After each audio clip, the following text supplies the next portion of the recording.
Serapan. Perak dan emas harus dipanaskan dengan suhu yang sangat-sangat tinggi. Untuk apa? Untuk pada akhirnya membuang kotoran-kotoran yang di dalamnya. Diberikan panas yang sangat tinggi, tekanan yang sangat tinggi untuk memurnikannya dan bisa membentuknya kembali. Demikian juga dengan setiap kita. Saudara, Tuhan mengizinkan tekanan hidup itu bukan untuk menghancurkan kita. Tujuannya bukan untuk membuat kita susah. Bebek sini yuk serapan sama mama. Ini serapan. Sama minum teh. Memurnikan hati kita. Di balik setiap kesulitan-kesulitan yang mungkin saat ini saudara sedang alami, ada maksud dari Tuhan untuk membentuk karakter kita. Ketika tekanan itu datang, akan tampak apakah hati kita tetap mengandalkan Tuhan atau pada akhirnya kita menyerah kepada kegetirannya. Sudah sama seperti saat kita sekolah atau mungkin anak-anak kita yang saat ini sekolah. Sudah maka akan ada ujian, ada ulangan, ada tes yang mereka ikuti. Tujuannya apa? Untuk boleh memastikan bahwa mereka sudah belajar dengan baik, untuk memastikan bahwa mereka siap untuk naik ke tahap yang selanjutnya. Ujian ada untuk membentuk setiap kita.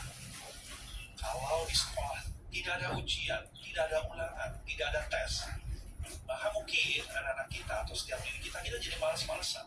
Kita merasa tidak perlu belajar. Tidak ada ujian, tidak ada tes, tidak ada ulangan. Tapi karena ada ujian itu, maka kita akan berusaha dengan baik.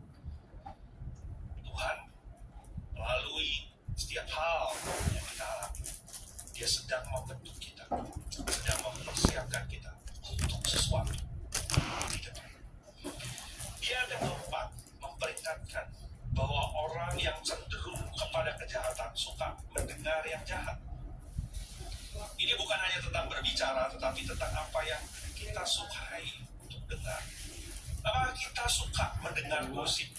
Apakah telinga kita gatal mendengar aib orang lain?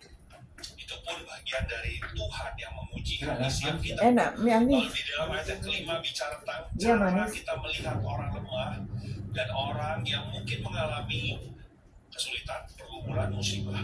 Siapa mengolok-olok orang miskin, menghina penciptanya. Kenapa? Karena Tuhan yang menciptakan semua manusia dan semua sama berharga di mata Tuhan. Menghina ciptaan berarti meremehkan Sang Pencipta. Menghina Tuhan, Sang Pencipta. Lebih lanjut dikatakan siapa bersukacita melihat orang lain celaka tidak akan luput dari hukuman. Ini adalah sebuah peringatan yang serius. Jika kita bersukacita atas penderitaan orang lain atau menganggapnya pantas tanpa belas kasihan, hati kita sedang jauh dari hati Tuhan.